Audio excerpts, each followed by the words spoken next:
Andi ini seorang tengkulak sayur, itu meminta tolong untuk mencarikan jalan instan, yaitu pesugihan Mang Ei. Kami berdua masuk, saya menata sesaji di altar, itu muncul sosok Mang Ei. Itu sosok itu kakek-kakek, terus kakek-kakek itu memegang tongkat, tapi tongkatnya itu berbentuk ular. Saya meminta rezeki, Mbah. Apa yang kamu mau akan saya turuti. Siapkan ayam blorok besok di rumah kamu. Andi itu mengatakan kepada saya bahwasanya sosok siluman kera itu hadir. Dia sudah langsung lihat di situ tuh ada uang, tumpukan uang. Jadi kalau menurut Andi itu 5 miliar. Dan sampai detik ini pun yang setahu saya ya orangnya sih masih hidup, tapi memang menurut saya itu sudah bukan dia, Mang Ei. Sampai sekarang masih hidup ya? Masih hidup, Mang Ei. Seperti apa kondisinya? Di balik toko sayur yang sepi dari pembeli, tersimpan jeratan hutang yang begitu mengiris hati. Dalam putus asa, ia nekat menjalani jalan yang hitam dengan memuja siluman kera penunggu pantai selatan. Di dalam goa mantra dirapal dengan persembahan, demi munculnya uang dari dunia para siluman. Namun harta ternyata datang dengan satu kutukan yang menagih bayaran pada teman Mas Rianto.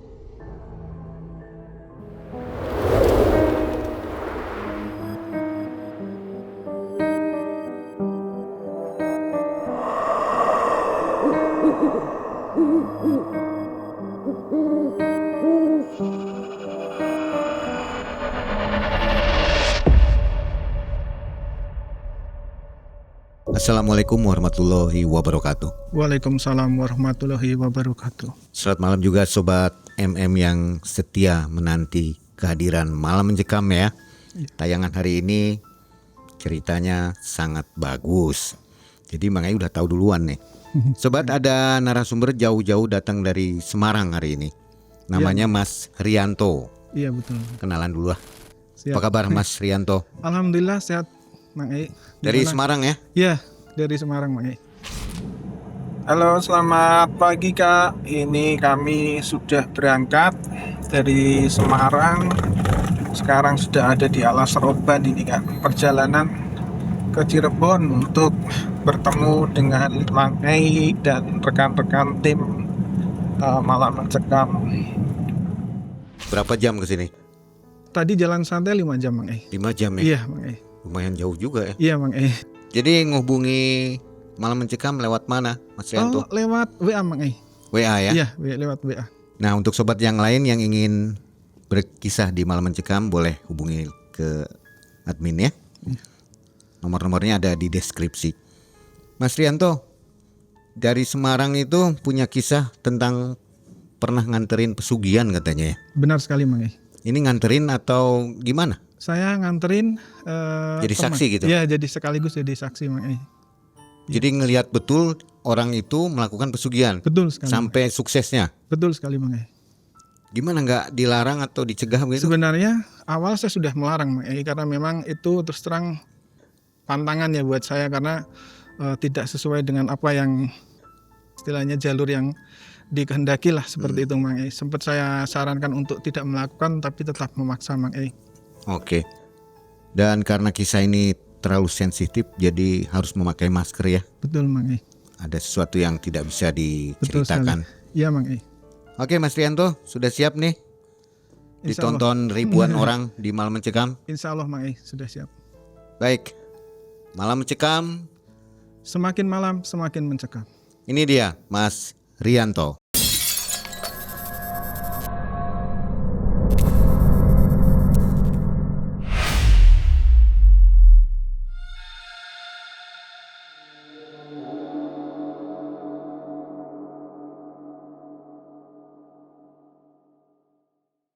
Jadi gini, Mang Ei, di tahun 2013 cerita ini bermula, Mang Ei. Jadi pada waktu itu saya kedatangan seorang teman, ya bukan teman dekat, bukan, hanya kenal ya. Nah pada waktu itu beliau datang ke rumah untuk meminta tolong kepada saya mencarikan jalan solusi dari segala permasalahan dia, yang intinya pada saat itu dia sedang kesulitan ekonomi atau punya beban banyak lah Mang Ei ya. Banyak hutang gitu ya? Iya, hutang Mang Ei. Tapi sebelum saya lanjutkan untuk cerita yang selengkapnya Mang Ei, ini saya akan sedikit menjelaskan tentang pribadi saya atau latar belakang saya. Saya lahir dari keluarga besar yang notabene itu orang Jawa, asli Jawa, dan istilahnya masih kuat budaya kejawanya pada saat itu ya, dari turun temurun, dari kakek terus kepada nenek saya, terus kepada ibu saya atau mama saya, almarhum mama saya, sekarang sudah nggak ada, lalu kepada saya. Jadi sedikit banyaknya saya sering berkecimpung, istilahnya sering bersinggungan dengan hal-hal mistis ataupun dengan hal-hal yang sifatnya extraterestrial atau istilahnya itu tidak kasat mata ya Mang Ei ya, seperti itu. Jadi pada waktu itu sebut saja namanya Andi, itu datang ke rumah Mang Ei. Jadi intinya minta tolong kepada saya untuk mencari jalan solusi dari permasalahan dia mengenai hutang piutang, mengenai beban hidupnya, karena dia ini memang terus terang Andi ini seorang tengkulak sayur Mang Ei. Jadi dia itu menampung hasil dari pertanian dari beberapa petani di wilayah dia, itu ditampung di tempat dia, dijual kepada dia, terus dari Andi ini dikirim ke pasar Mang Ei. Jadi baik di pasar itu nanti kembali dijajakan untuk istilahnya diperjualbelikan itu ke para pedagang yang berada di pasar. Nah itu di tahun 2013 itu memang pada saat itu kan dia sangat drop sekali, istilahnya itu punya beban yang sangat berat, hutang itu ke rentenir, kepada tetangganya, bahkan kepada sesama tengkulak. Karena jujur aja memang mungkin karena dia itu nggak punya modal yang mencukupi, mungkin harus berhutang dulu gitu Mang Ei, baik kepada bank ataupun kepada orang lain. Pada saat itu datang Andi itu ke tempat saya, itu minta tolong untuk mencarikan jalan instan, yaitu pesugihan Mang Ei. Biasa jawab kepada Andi, mohon maaf Mas, untuk permasalahan Mas, jujur saja saya tidak punya solusi, itu Mang Ei. Jadi Andi itu seolah-olah kayak, masa sih Mas, sampean itu bisa loh Mas, sampean tuh bisa mencarikan saya solusi, kenapa kok saya nggak dibantu? Ya, dengan perkataan seperti itu saya juga sempat agak ngeyel ya Mang Ei. Intinya memang benar, saya itu nggak bisa apa-apa Mas, saya itu hanya istilahnya membantu orang itu hanya mungkin yang sebisa aja, bukan tentang hal seperti itu gitu loh Mang Ei. Nah tapi waktu itu Andi tetap ngeyel, intinya minta tolong mencarikan solusi itu Mang Ei. Nah akhirnya saya pun agak dengan sedikit kesal Mang Ei, saya bilang ya nggak kayak gitu Mas, masalahnya saya nggak bisa, kalau saya bisa mungkin saya akan bantu Mas, tapi jujur saya itu nggak punya solusi yang seperti itu. Akhirnya dia pun intinya menitip pesan, ya Mas minta tolonglah kalau misalkan ada info ataupun jalan yang bisa saya jalani, apapun resikonya saya siap. Saya bilang, wah kok ngeri sekali Mas kamu itu, saya bilang gitu kan. Terus saya bilang, ya mungkin aja Mas, barangkali nanti saya dapat info, ya nanti coba saya kasih tahu Mas. Tapi ya istilahnya saya juga punya seorang ibu Mang Ei, ya terus terang mama saya kan udah sepuh, dia juga, beliau itu kan terus terang ahli spiritual, maksudnya itu orang yang punya istilahnya kebatinan kuat gitu lah Mang Ei. Ya mungkin saya coba barangkali saya minta saran gitu Mang Ei, intinya apakah ada jalan seperti itu ya kan, karena saya sendiri juga masih, kata orang Jawa itu gerambang itu belum jelas apakah benar ada jalan seperti itu yang sebenarnya. Nah akhirnya Andi pun pamitan Mang Ei, dia pamit di rumah, ya setelahnya dia mungkin sedikit kecewa dengan saya saat itu ya Mang Ei, belum mendapatkan jalan solusinya.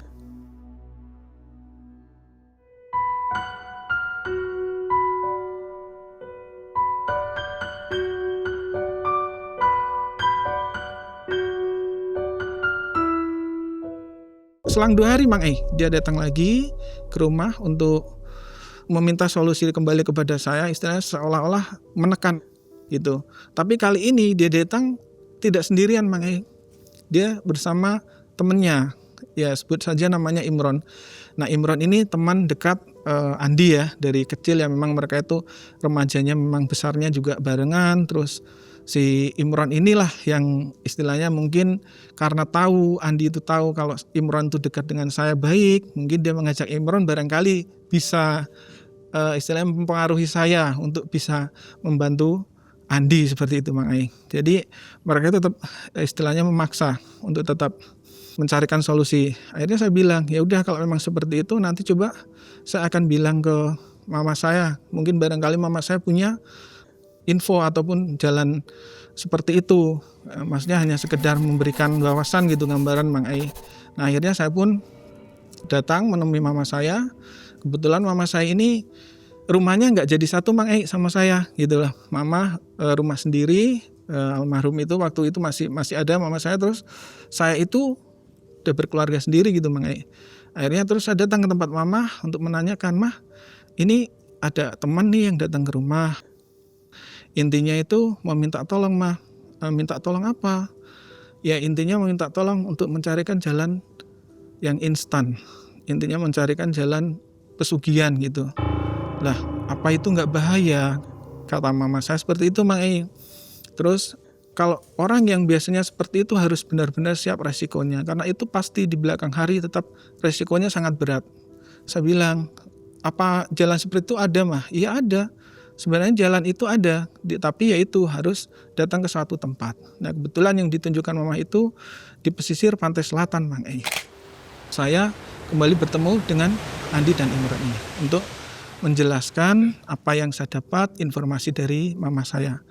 Nah, di situ mereka bilang, "Oh, berarti ada ya Mas seperti itu, jalan seperti itu." "Ada."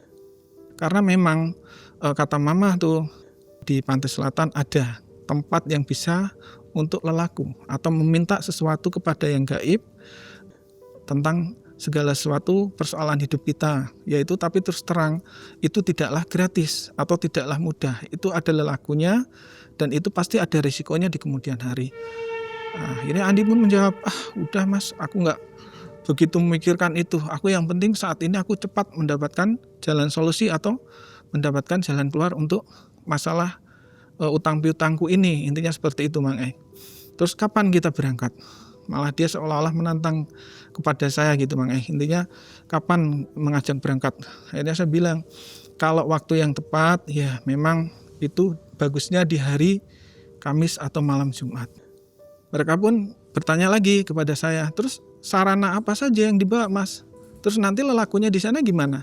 "Ya nanti kalau masalah doa atau mantra-mantra saya dapat catatan dari mama. Mungkin itu nanti bisa dilakukan di sana. Tapi untuk masalah sesaji itu harusnya kita memang bertemu dengan juru kuncinya di sana gitu Mang Ai." Kok mama bisa tahu ya tempat di situ? Ya kan mama saya dulu sering ke sana Mang Ai. Pernah ke sana? Pernah. Nganterin teman-temannya gitu? Iya, dulu kan mohon maaf ini saya apa namanya? Saya flashback ya Mang Ai. Mama itu dulu satu guru spiritual sama. Jadi itu orang keraton kan saling itu ya. Kalau apa namanya di Kejawen itu dulu sering bermeditasi. Nah itu di situ Mang Ai. Ada dokumentasinya? Ada di gua itu tuh Mang Ai. Maksudnya di lokasinya itu ada. Di itu. Oke, boleh nanti kita tayangkan ya dokumentasinya. Iya, itu ada kok. Nah, pada waktu itu kami berangkat dari Semarang itu jam 10 pagi, antara jam 10 sampai dengan jam 11 siang dengan mengendarai kendaraan sewaan atau mobil rentalan Mang Ai. Jadi pada waktu itu yang berangkat saya, Imron, lalu Andi sebagai yang punya hajat. Nah, Imron yang nyopir Mang Ai. Jadi dia memang istilahnya yang mensupport Andi setiap harinya. Jadi dia juga membantulah intinya untuk menyiapkan segala prasarana dari rumah untuk keberangkatan pada hari itu Mang Ai.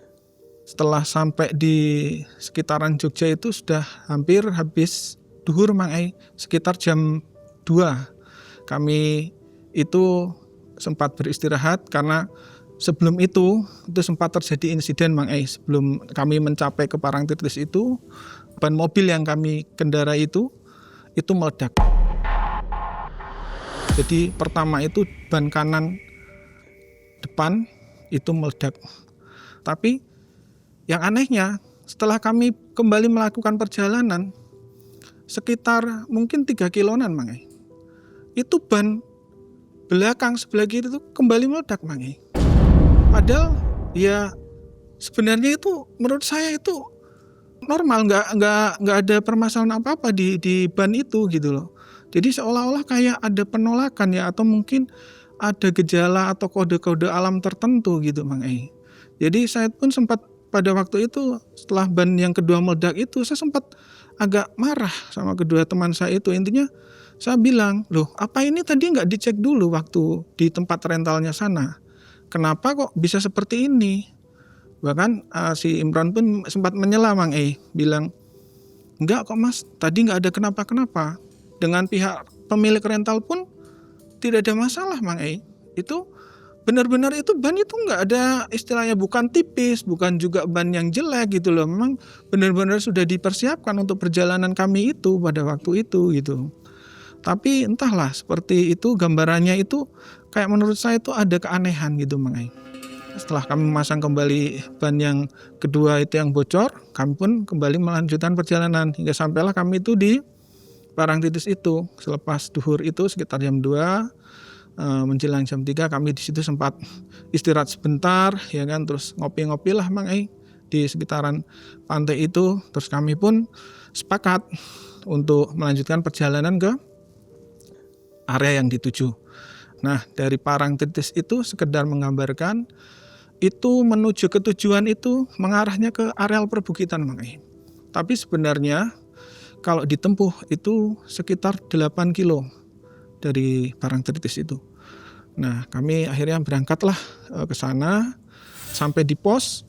Di situ kan ada pos ya, semacam pos pelaporan gitu loh Mang Ei. Jadi harus sebelum menuju ke areal itu harus datang ke situ. Nah, di situ kami menemui juru kunci Mang Ei. Nah, juru kunci ini sebut saja namanya Mbah Paijo Mang Ei. Nah, di samping itu selain kami yang pada waktu itu ada datang ke situ juga ada orang lain lagi Mang Ei. Jadi kayak tamu yang lain. Jadi para peziarah juga yang sama-sama mungkin punya kepentingan ya untuk punya hajat di situ. Akhirnya Mbah Paijo pun memberikan arahan. Nah, ini yang harus dibeli ada bunga setaman, ya kan? Terus dupa, menyan hitam, madat, ya kan? Terus buah 7 macam dan juga kelapa hijau dan juga jajanan pasar. Kalau orang Jawa bilang itu jajanan pasar ya, 7 macam itu.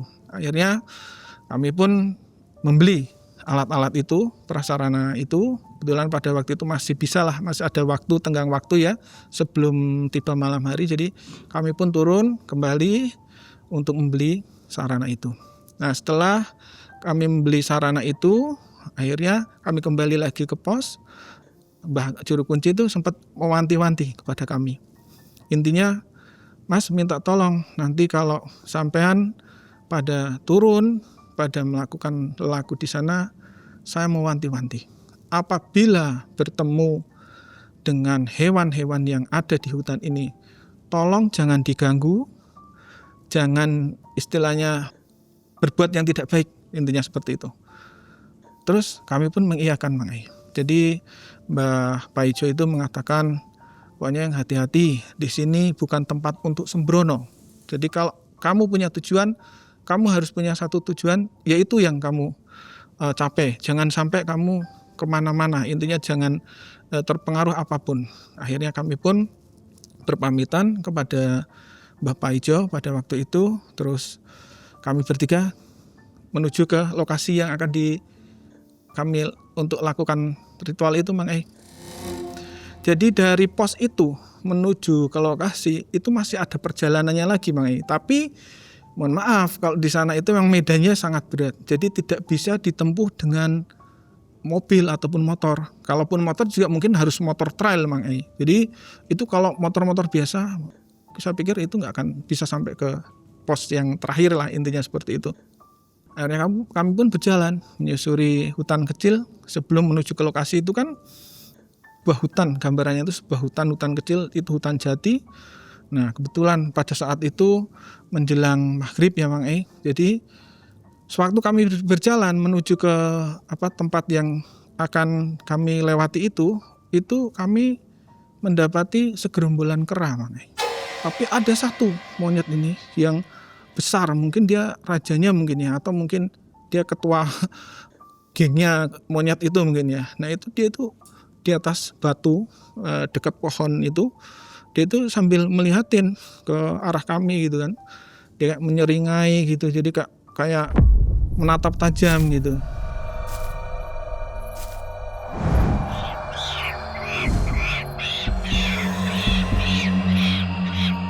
Saya sih berpikiran positif aja, May. Mungkin dia mengharapkan barangkali ada tamu yang datang mungkin memberikan makanan gitu. Tapi pada waktu itu karena memang kami tujuannya nggak seperti itu, intinya tidak akan memberi makan mereka, ya kami hanya diam saja. Setelah tiba di pos atas itu ya, sebelum menuju ke bawah itu ada satu rumah gitu. Jadi dari papan kayu ya kan, ya rumah-rumah biasalah, intinya hanya untuk berteduh itu. Nah, Andi sama Imran tuh di situ, jadi sempat istirahat sebentar lah karena selama perjalanan dari pos ke situ itu kan sempat ya mungkin capek atau gimana ya. Terus saya mencoba untuk maju ke depan mengecek keadaan karena pada waktu itu hujan rintik-rintik, Mang. Jadi hujan itu ya nggak deras sih, cuman pikir saya karena jalan yang akan dilalui ini mungkin licin, jadi saya harus ngecek dulu karena mereka berdua kan belum pernah datang ke tempat itu gitu ya. Terus akhirnya setelah saya mengecek, akhirnya saya kembali lagi ke mereka di pos di rumah gubuk itu. Terus saya bilang, ayo kita harus cepat ke bawah karena terus terang kamu berdua kan belum pernah ke sini, saya bilang gitu kan. Terus dia bilang, oh ya kalau gitu kita jalan, Mas. Ya udah, Mas aja di depan, nanti saya ikutin dari belakang berdua. Oh ya udah, tapi hati-hati ya, saya wanti-wanti karena ini jalannya memang bukan jalan biasa. Itu sekedar menggambarkan ya, mengenai itu jalannya itu tebing, terus itu melewati di kayak semacam pesisir gitu loh. Pesisir dari tebing itu ikutin jalur itu hanya pakai bambu. Jadi pegangannya itu turun ke bawah itu curam. Jadi kalau kita itu meleng sedikit aja, udah kita jatuh, Mangai. Jatuh ke jurang gitu. Makanya saya wanti-wanti kepada kedua teman saya itu untuk istilahnya jangan gegabah lah. Setelah melewati tebing itu nanti akan ada sebuah tempat di situ ya untuk mandi, untuk istirahat. Kalau peziarah-peziarah itu untuk sholat di situ pun bisa, Mangai. Nah, setelah itu kami sempat ya istilahnya istirahat sebentar.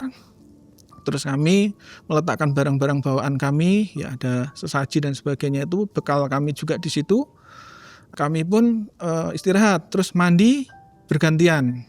Nah, pada waktu itu terus saya bilang, ini setelah lepas ini kalau udah capeknya hilang, keringatnya udah agak kering, silakan mandi bergantian. Karena terus terang kan kamar mandinya itu memang hanya beberapa lah, Mang, dan itu tidak bisa semuanya itu sekaligus langsung dipakai karena airnya itu kan terus terang air itu dari air alam, Mang. Jadi bukan kita di sana nggak ada air ini pam atau air ledeng, nggak. Jadi memang air gua itu dari itu disalurkan ke kamar mandi itu.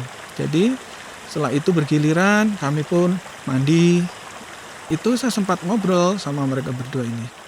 Ini udah nyampe tempatnya. Jadi kamu nanti kalau menjalankan di dalam juga harus serius, harus fokus. Jadi bulatkan tekadmu, ini hari pas hari bagus, jadi kamu harus benar-benar mantep lahir batin. Saya bilang kalau memang kamu niat punya tujuan seperti itu. Nah dia pun bilang, Mang, kepada saya si Andi ini, iya Mas, aku udah capek-capek sampai sini kan, masa yo aku nggak serius, kata dia seperti itu. Ya apapun itu tetap akan saya jalani, Mas, kata dia seperti itu, Mang. Terus saya pun bilang, ya sudah, syukur kalau memang kamu tuh seperti itu ya, berarti kamu memang benar-benar niat. Tapi ya perlu kamu ingat segala sesuatu, karena saya sifatnya di sini hanya mengantar kamu. Tolong jangan sangkut pautkan saya ataupun temanmu, intinya seperti itu saya. Karena apa? Ya itu tadi, kamu kan dari awal sudah bilang segala sesuatu yang kamu tanggung sendiri resikonya ya kamu sendiri yang harus nanggung.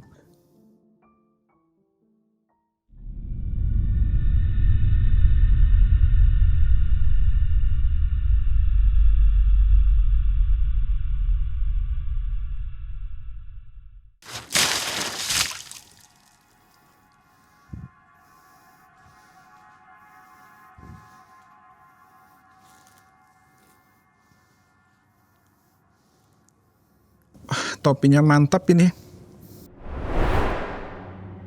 Selepas itu ya kami hanya sekedar bincang-bincang ringan Mang E. Jadi malam itu tuh mereka itu kelihatan sangat lelah. Mungkin ya karena perjalanan Mang E. Medannya berat ya? Iya, medannya Berapa jam itu medan berat? Kalau dari pos itu sampai ke bawah itu sekitar, kalau orang normal ya yang belum pernah ke sana itu bisa 1 jam loh. 1 jam? Gitu, iya. Nanjak? Ya turunnya, nanjaknya mungkin bisa lebih mungkin kalau yang nggak biasa Mang E. Cuman karena mungkin saya juga memberikan arahan, jadi mereka bisa ngikutin step by stepnya gitu Mang E sampai ke bawah itu. Terus saya bilang, ya silahkan monggo kalau memang mau istirahat dulu, mumpung ini baru jam 9. Nanti kita mulai start untuk lelakunya jam 11. Kita harus siap-siap menata sesaji dan sebagainya. Nanti kamu juga harus persiapan untuk apa yang kamu lakukan nanti di dalam, kan gitu Mang E. Akhirnya mereka tuh tidur di sebelah saya gitu Mang E. Jadi di situ tuh ada satu tempat di depan mulut gua itu. Kebetulan di situ itu sudah kayak lantainya itu sudah di semen kasar gitu loh Mang E. Jadi udah di semen jadi bisa buat baring gitu loh Mang E. Kalau dulu setahu saya di situ masih tanah biasa. Nah setelah itu mereka itu kayak larut, kayak ketiduran gitu. Nah, tapi nggak selang lama Mang E. Dari itu mungkin sekitar nggak ada 15 menit, tiba-tiba Andi ini terbangun. Jadi kayak tiba-tiba duduk. Jadi dari tidur gitu dia duduk. Terus matanya melotot Mang E. Itu dia sambil tangannya itu gini. Jadi kayak mencengkram gitu Mang E.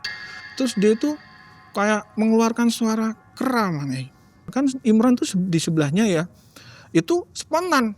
Dia pun berdiri ikut bangun, bukan berdiri maksudnya bangun dia. Itu temanmu kenapa? Saya bilang gitu. Kok kayak gitu? Ada apa?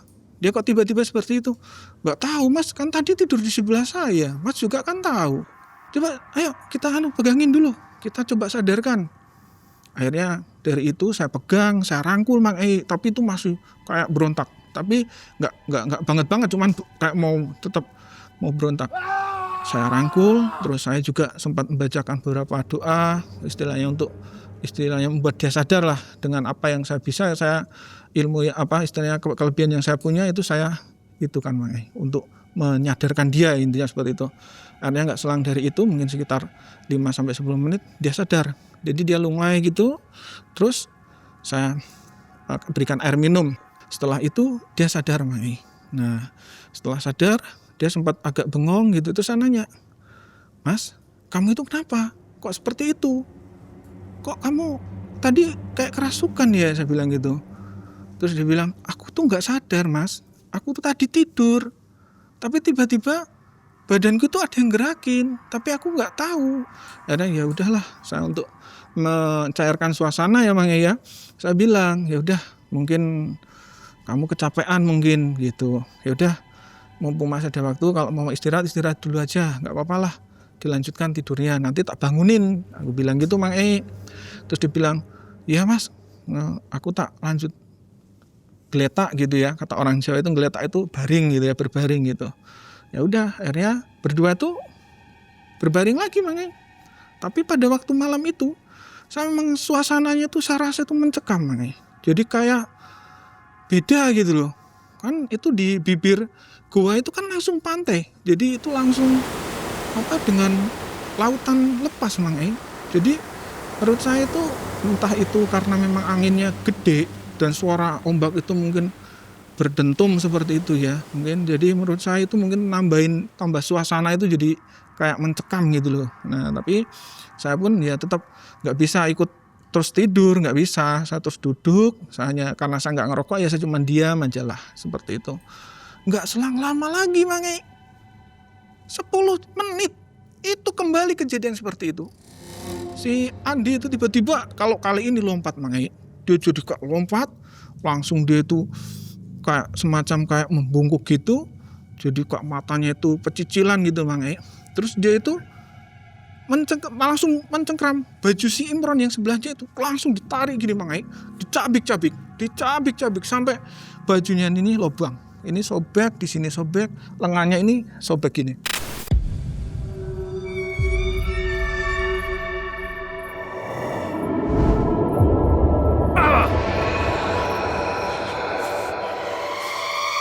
Saya tanggap, saya rangkul, ya kan, Andi itu. Terus Imron saya bangunkan, kamu bergeser dulu mas, ini ayo kita tenangkan dulu.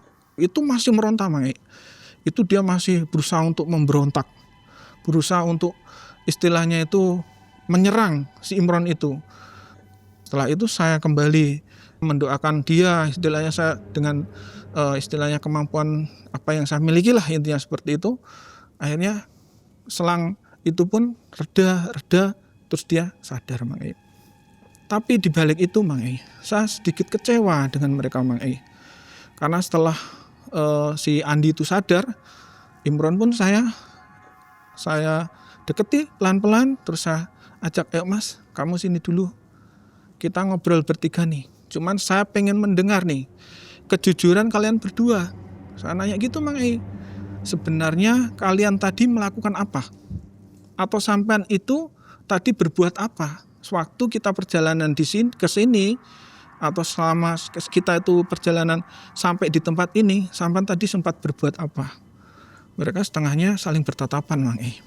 Mungkin ada yang mau disampaikan, tapi harus mereka tutupi gitu loh Mang Ei. Cuman saya bilang gini, udahlah, gak usah bohong. Sekarang terus terang aja, karena tadi kan kita udah dapat mandat dari Mbah Juru Kunci, ya kan? Sampean kan ingat berdua kan? Saya bilang gitu. Sekarang gini aja, sampean kalau memang masih punya itikat baik, benar, jujur, ngomong sama saya. Tadi apa ya sampean melakukan apa di atas? Atau selama perjalanan tadi? Terus akhirnya mereka terbuka Mang Ei. Jadi sewaktu kita istirahat tadi, waktu Mang Ei ingat kan waktu di pos atas sebelum kita turun ke bawah, kan mereka kan sempat duduk berdua nih Mang Ei di pos itu.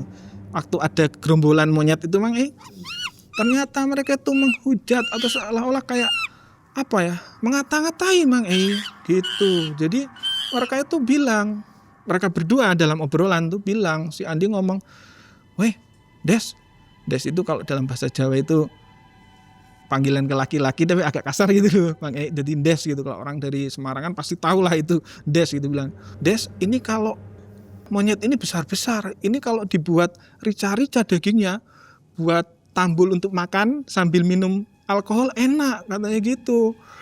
Wah disitulah Mang Ei saya merasa jengkel ya, kecewa.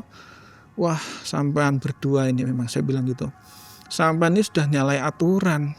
Kan tadi Mbah Juru Kunci udah bilang, sampean berdua di sini harus hati-hati, baik tingkah laku ataupun omongan, ya kan, harus dijaga. Kalau sudah seperti ini, terus gimana coba? Ini terus terang loh, saya jadi agak ragu sama tujuan kalian ini atau tujuanmu, saya bilang gitu kan sama Andi Mang Ei. Terus dia bilang, "Nggih Mas, ngapunten tuh dalam bahasa Jawa, mohon maaf. Iya, saya memang tadi sempat ngucap kasar tentang hewan yang di sini. Nah, saya bilang kan, kamu itu memang, saya bilang itu gak bisa jaga mulutmu, lambemu itu gak bisa dijaga. Padahal itu bahaya kalau kamu kayak gitu. Bisa saja kamu nanti kebawa, nanti kamu bisa aja dibunuh di sini secara gaib. Terus gimana? Pertanggungan jawaban saya sama keluarga kamu gimana? Padahal kamu sudah diwanti-wanti sama Mbah Paijo," saya bilang gitu. Akhirnya mereka itu di situ menyesali Mang Ei. Dan mereka itu saya minta maaf lah. Saya bilang ya, kalau saya pribadi itu nggak apa-apa. Karena apa? Maksudnya nggak apa-apa itu, kalian nggak perlu minta maaf sama saya. Tapi kan laku sampean itu, tingkah sampean itu nggak bener, saya bilang gitu. Akhirnya selepas itu ya Mang Ei, saya terus intinya membakar dupa Mang Ei. Di situ di dekat lokasi itu ya, di depan mulut gua itu saya coba bermeditasi sebentar, terus saya itu mengungkapkan rasa permintaan maaf Mang Ei untuk kedua rekan saya itu. Intinya kepada leluhur di situlah kami pun bergegas, karena waktu itu sudah menjelang jam 11 malam. Kami menata sesaji Mang Ei di tampah itu yang sudah kami bawa. Jadi kami nata dari situ, dari bunga, pisang, degan, jajan pasar dan buah-buahan itu kami taruhlah di situ Mang Ei. Dari bibir gua itu menuju ke gua itu kurang lebih 75 meter Mang Ei. Jadi nggak ada 100 meter. Jadi hanya saja memang jalannya itu kan karena tatanan tangga itu dari bebatuan di situ. Jadi apabila itu terkena air kan licin Mang Ei. Jadi kami pun pelan-pelan, terus saya minta tolong kepada Imron untuk, Mas kamu bawain. Oh nggih Mas, katanya gitu. Nanti Mas Andi biar bawa senter, karena memang di dalam itu keadaannya gelap Mang Ei.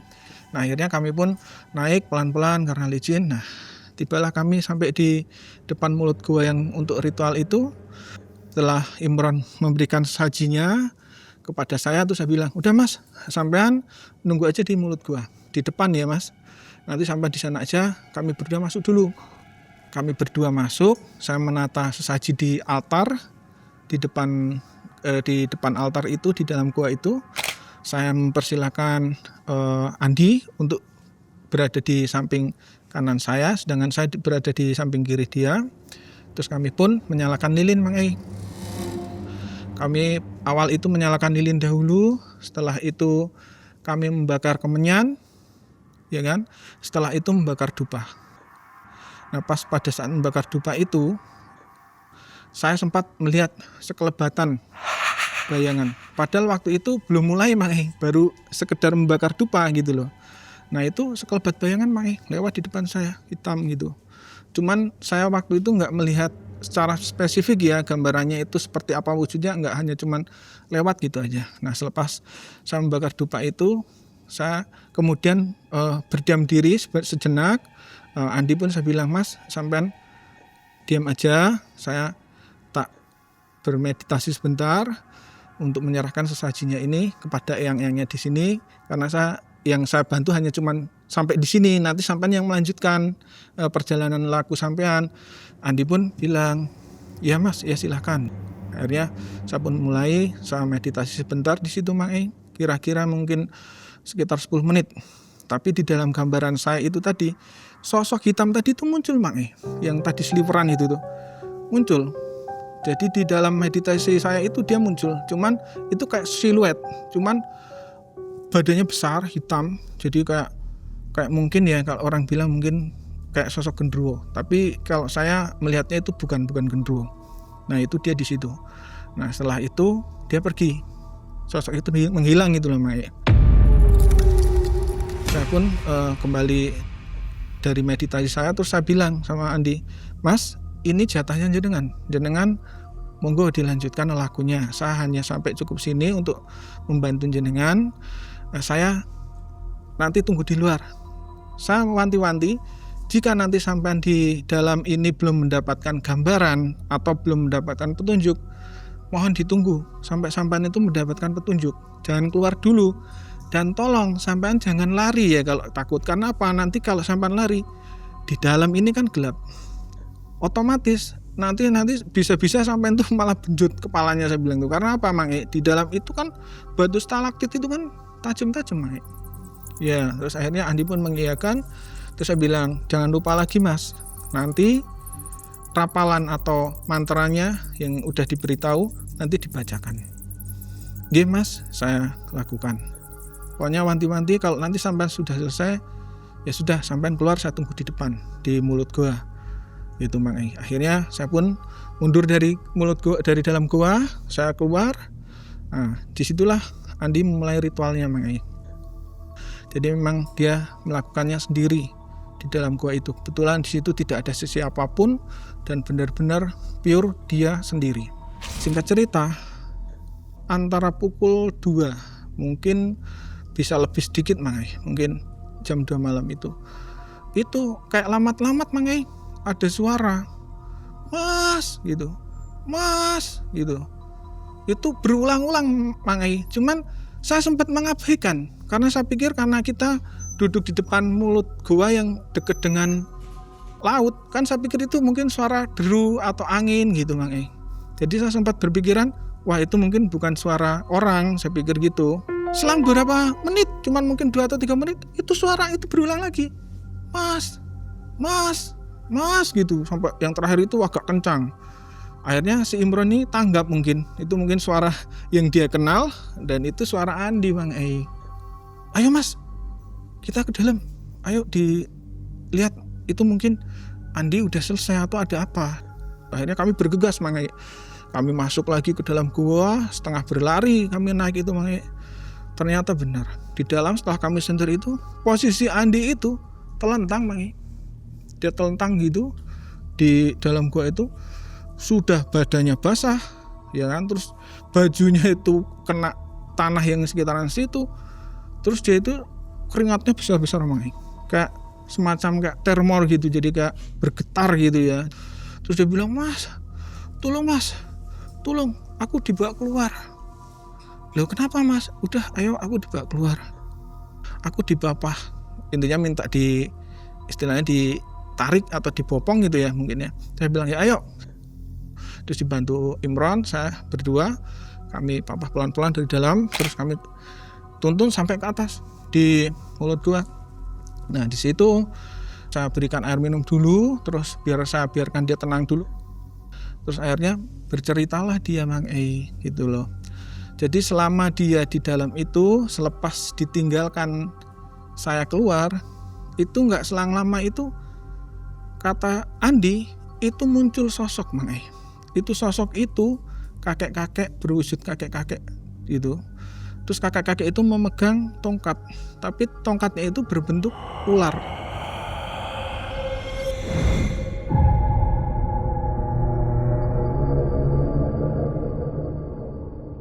Terus dia itu bilang, ada kepentingan apa kamu di sini? Kamu ada perlu apa? Gitu Mang Ai. Si kakek itu bertanya kepada Andi gitu. Terus Andi menjawab, saya mau minta rezeki mbah. Saya mau minta duit buat bayar hutang, melunasi hutang-hutang saya. Lalu kakek itu pun menjawab lagi, apa kamu sudah siap resikonya? Kamu benar-benar sudah siap? Si Andi menjawab lagi Mang Ai, saya sudah siap mbah, apapun resikonya. Baik, kata Yang gitu. Kalau memang kamu sudah siap, nanti selepas ini akan ada yang datang. Itu yang bakal membantu kamu. Intinya gitu Mang Ai. Andi pun mengiyakan, nggih Yang, saya tunggu. Nggih mbah, saya tunggu, kata gitu. Nah setelah itu dia pun melanjutkan meditasinya Mang Ai, sambil terus wirid, intinya membaca mantra-mantra itulah. Istilahnya selepas itu ada gangguan, menurut dia itu ada anak kecil Mang Ai. Jadi kayak anak kecil itu berlarian mengitari dia, terus diabaikan karena memang tidak memberikan petunjuk apapun, dia pun mengabaikan. Dan Andi juga dalam hatinya, oh aku tadi udah dibilangin Mas Rianto bahwasanya kalau belum dapat petunjuk yang jelas aku nggak boleh keluar, aku harus mengabaikan itu, intinya seperti itu. Jadi dia terus wirid Mang Ai.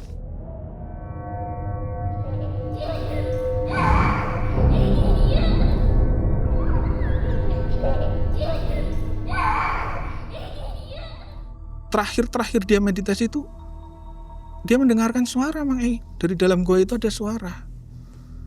Suara itu bilang, apa yang kamu mau akan saya turuti. Siapkan ayam blorok besok di rumah kamu, beserta sesaji yang seperti ini yang di sini. Kata sosok gaib itu ya Mang Ai, tapi itu nggak memunculkan sosoknya atau tidak memperlihatkan wujudnya. Kata Andi seperti itu Mang Ai. Terus si sosok itu bilang, setelah itu kamu potong darahnya, kamu taruh di dalam mangkok, taruh di kamarmu beserta kain mori. Iya, baik, akan saya siapkan. Terus sosok itu kembali, ya sudah, sekarang kamu pulang, besok saya akan datang ke rumahmu besok malam. Intinya seperti itu dari pembicaraan Andi dengan si sosok gaib itu. Nah setelah itu baru Andi itu merasakan sekujur tubuhnya itu panas kayak mendidih. Jadi dia itu tidak kuat atau nggak berdaya untuk bangkit dari duduknya itu, bermeditasi itu. Makanya dia itu teriak-teriak memanggil mas-mas itu tadi itu, karena dia selepas dia berkomunikasi itu. Jadi seolah-olah kayak energinya itu tersedot gitu loh Mang. Jadi kayak habis untuk melakukan ritual itu. Singkat cerita, setelah dia menceritakan apa yang jadi omongan dia itu di dalam, yang terjadi di dalam, akhirnya kami itu pun berkemas-kemas Mang Ei. Terus kami lanjut malam itu juga sekitar jam 3 subuh, hampir setengah 4 lah Mang Ei. Kami pun berangkat untuk pulang. Dalam perjalanan tidak ada sesuatu hal yang terjadi. Sampai kami di pos pun pada waktu itu Mbah Juru Kunci Bapak Ijo masih ada di situ di pos. Terus sempat bilang, gimana Mas hasilnya?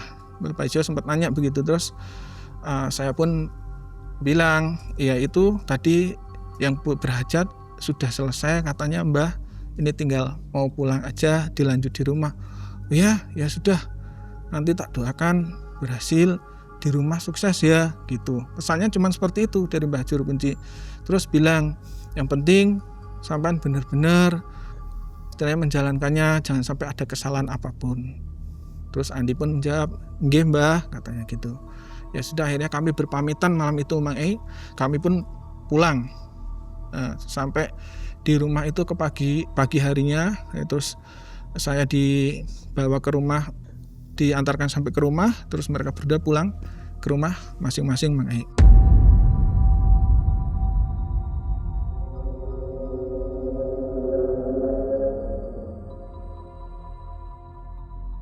Sesampai di rumah Mang Ei dia melanjutkan lelakunya, ritual sesuai petunjuk dari gaibnya. Dia memotong ayam pada waktu itu. Andi itu mengatakan kepada saya bahwasanya sosok siluman kera itu hadir Mang Ei di dalam tempat lelaku atau ritualnya di kamarnya itu. Lalu dia diperintahkan untuk menyembelih ayam. Setelah dilakukan itu oleh Andi, ditaruhlah darah itu di mangkok, terus ditaruh di dekat sesaji di dalam kamar itu sesuai dengan perintah dari sosok itu, mengatakan, nanti akan saya berikan apa yang kamu mau, itu uang nanti akan saya berikan kamu di atas kain mori. Intinya seperti itu Mang Ei. Jadi akhirnya Andi pun pada waktu itu sempat bilang kepada saya bahwasanya pada waktu malam itu dia sudah langsung lihat di situ tuh ada uang, tumpukan uang, itu langsung gaibnya yang memberikan Mang Ei. Jadi itu di dalam kamar itu sudah ada uang Mang Ei. Jadi ditumpukan kain mori yang di dekat sesaji tapi ditaruh di bawah tempat tidur itu banyak uang, tumpukan uang di situ Mang Ei. Jadi kalau menurut Andi itu 5 miliar. Bentuknya itu di mana tumpukannya? Tumpukannya itu Di bundel-bundel gitu atau? Enggak, itu rapi? tumpukan enggak rapi Mang Ei. Jadi tumpukan gitu aja. Berserakan? Jadi atas ya berserakan, cuman bukan terus berserakan banget enggak, cuman istilahnya enggak bukan ada bundelan gitu loh Mas. Kan ada, harusnya kan ada yang bundel atau apa, itu enggak, itu langsung gitu aja. Jadi langsung ditumpuk-tumpuk gitu aja itu. Seperti itu Mang Ei. 100 ribuan. 100 ribuan semua. Kata dia seperti itu. Mungkin dari baunya apa yang bisa Kalau dari baunya, saya pada waktu itu sempat nanya ya, itu sempat Mas, kamu ngambil dipegang gitu. Iya, sempat saya pegang. Cuman ya saya cuman cium gini nih, memang itu agak lembab katanya Mang Ei. Uang itu agak lembab, terus baunya kayak semacam bau kayak minyak misik Mang Ei. Jadi kayak gitu baunya. Padahal bau itu ya? Karena dia nggak ada naruh minyak apapun loh di situ itu. Hanya sajian yang dia minta aja, cuman itu uang itu bau minyak misik gitu Mang Ei.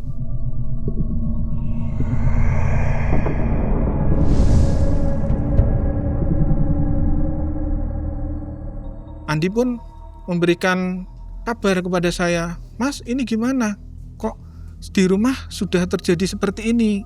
Sosok itu sudah muncul, bahkan apa yang saya minta sudah diwujudkan di dalam kamar. Terus saya bilang, ya sudah, berarti memang itu hak kamu. Apa yang kamu minta sudah diwujudkan oleh makhluk itu. Istrinya tahu nggak tuh? Maaf Mang Ei, di sini Andi itu belum berkeluarga Mang Ei. Oh, Andi belum berkeluarga. Belum berkeluarga. Masih bujangan berarti. Iya, betul, masih bujangan. Tapi Jadi mengerjakannya di rumah siapa? di rumahnya Andi, karena dia kebetulan tinggal hanya berdua. Udah punya rumah dia ya? Iya, dengan ibunya itu. Ya, karena bapaknya sudah nggak ada, sudah meninggal. Terus Andi itu sama ibunya Mang Ei. Oh, dia memberitahu saya by phone gitu kan. Dia bilang, ini gimana Mas? Uangnya apa boleh dipakai? Ya kalau sudah wujud gitu, ya otomatis dong kamu harus pakai. Itu berarti hak kamu. Tapi saya wanti-wanti, minta tolong pergunakan dengan sebaik-baiknya. dengan sesuai apa yang kamu butuhkan. Jangan sampai nanti malah membuat kamu jadi celaka. Ya sudah mas, kalau gitu saya pakai untuk keperluan saya mas, ya silakan. Kalau memang seperti itu silakan kamu pakai.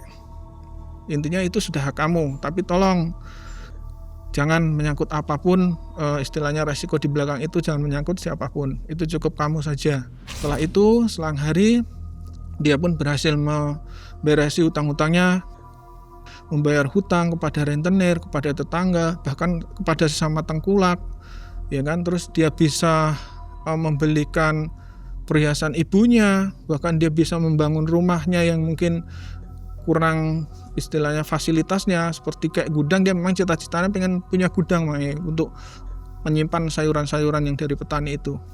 Terus dia juga sempat membelikan sebuah hadiah untuk sahabatnya si Imron itu itu pada waktu itu ya, kalau menurut saya kalau motor Vario itu ya mungkin sangat mewah ya, istilahnya itu motor baru crash dari dealer, itu dibelikan khusus untuk hadiah kepada sahabatnya itu si Imron itu.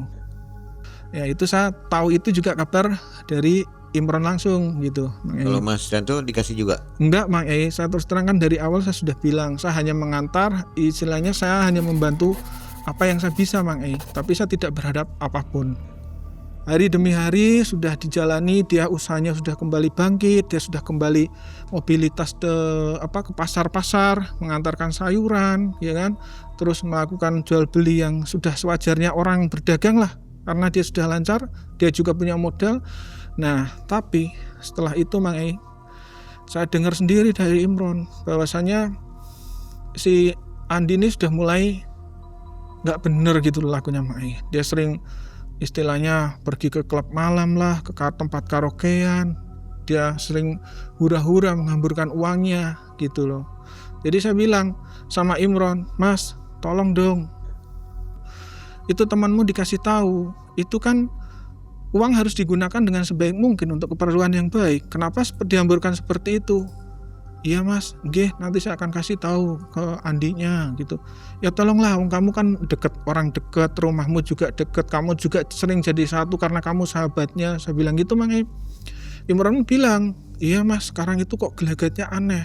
Dia sering menghambur-hambur uangnya untuk hal-hal yang nggak penting. Nah itu, saya bilang awas loh, warning, jangan sampai itu nanti malah jadi hal yang tidak baik. Nah tibalah satu hari saya itu menerima kabar Mang Ei. Waktu itu dari Andi sendiri. Pada waktu saya melakukan perjalanan, saya menuju ke satu tempat di kota di Jawa Tengah lah. Itu saya lagi ada kepentingan keluarga. Saya dapat bel dari Andi.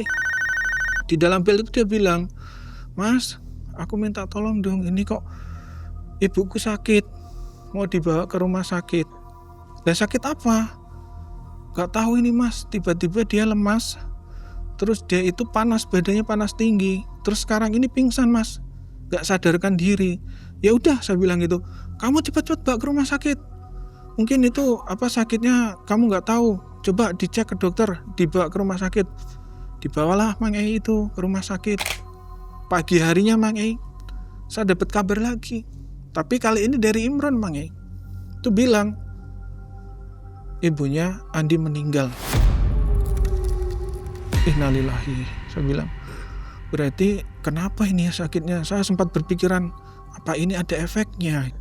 Terus saya bilang sama Imron, ya mas, terima kasih infonya, nanti saya coba langsung datang ke rumahnya ya. Akhirnya saya terus datang ke rumahnya Andi Mang Ei.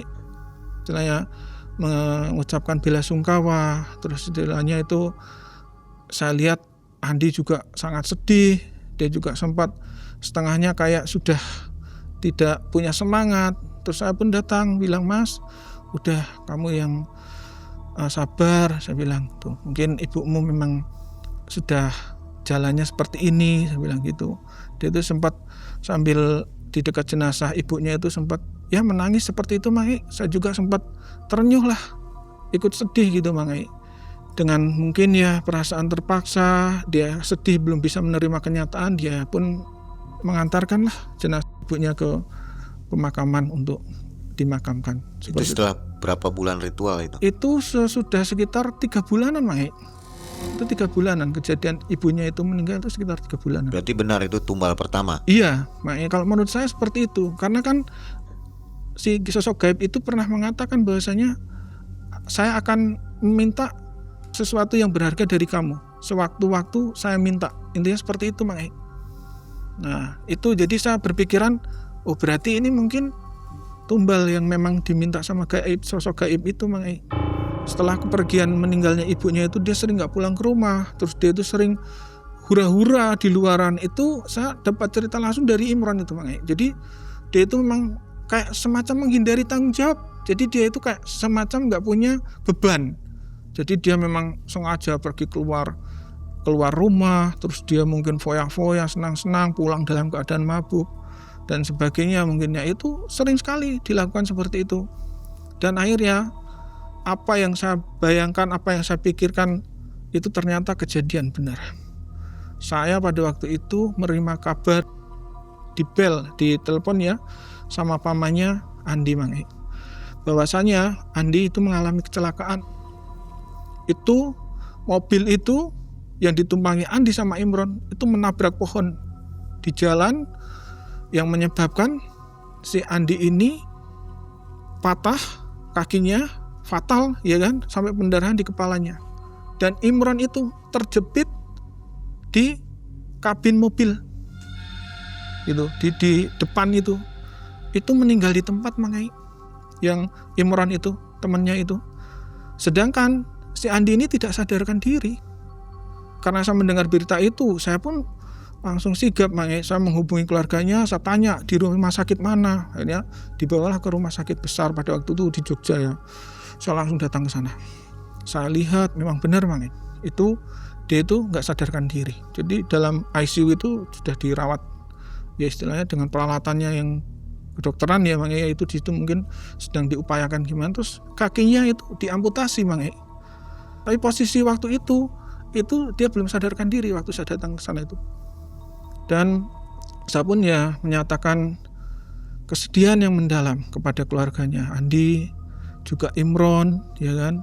Saya terus setelah menengok Andi itu di rumah sakit, saya pun takziah datang ke tempatnya keluarga Imron, mengucapkan bela sungkawa, ya kan. Itu keluarganya ya terus ya gimana lagi, katanya itu takdir, istilahnya memang sudah takdirnya seperti itu. Selang dari itu saya pada waktu itu sempat mendengarkan kabar juga dari pamannya Andi sudah dibawa pulang ke rumah, Mang Ei. Terus dirawat di rumah, istilahnya dirawat jalan gitu. Dari Andi, ibunya meninggal sampai ke Imron meninggal itu berapa lama? Itu jaraknya sekitarnya 4 bulan, Mang Ei. Jadi kalau di global itu mungkin sekitar 8 bulan lah dari awal sampai dengan itu. Jadi belum ada 1 tahun itu. Jadi selepas itu saya ya sempat nengok sekali ya, datang terus saya tanyain, "Ya kabarmu Mas, gimana kabarmu?" gitu kan. Dia kan duduk di kursi roda gitu, Mang Ei. Cuman gini aja, Mang Ei, tatapannya kosong. Dia nggak menjawab, dia juga nggak bisa apa ya, cuman gini aja, matanya cuman berkedip-kedip aja gitu. Bahkan pamannya tuh bilang, "Aduh Mas, ini udah istilahnya kata orang Jawa itu sudah habis-habisan gitu. Intinya itu ludes, bandane itu habis gitu katanya, untuk berobatkan, untuk bolak-balik dan sebagainya. Bahkan tadinya dia punya mobilnya habis, ya kan, udah dijual. Terus tanah yang tadinya dia beli itu dekat yang buat tanaman dia itu juga sudah digadekan kepada orang lain, Mang Ei. Tapi ya sama pamannya itu untuk berobat si Andi ini, Mang Ei. Jadi sampai ya apapun itulah, uangnya juga di tabungannya juga sudah nggak ada. Apa yang dia dapat itu dari lelaku ritual itu sudah boleh dibilang udah nggak ada, udah habis, intinya gitu. Dan sampai detik ini pun yang setahu saya ya orangnya sih masih hidup, tapi memang menurut saya itu sudah bukan dia, Mang Ei. Sampai sekarang masih hidup ya? Masih hidup, Mang Ei. Seperti apa kondisinya? Kondisinya hanya badannya sekarang kurus kering, jadi linglung. Iya linglung, terus kan kakinya yang satu udah dipotong, Mang Ei. Itu udah, jadi dia cuman setiap hari itu dijemur di depan rumah tuh sama pamannya ya, karena memang kan dia kan cuman punya ibu itu satu-satunya. Jadi setelah ibunya nggak ada, dia kan sendiri, otomatis yang keluarganya, Mang Ei. Dia tinggal dengan siapa? Ya sama pamannya itu. Ya di rumah itu, cuman rumahnya masih ada yang rumah kan aslinya kan punya ibunya. Itu dia masih tinggal di rumah situ. Hanya yang merawat dia itu pamannya Mang Ei. Gitu. Ya. Jadi hanya 8 bulanan ya? Ya sekitar Menikmati 8 kejayaan bulan, itu. nggak ada setahun kayaknya. Utang-utangnya lunas. Ya hutang-hutangnya sih lunas, tapi dia juga seperti itu keadaannya Mang Ei.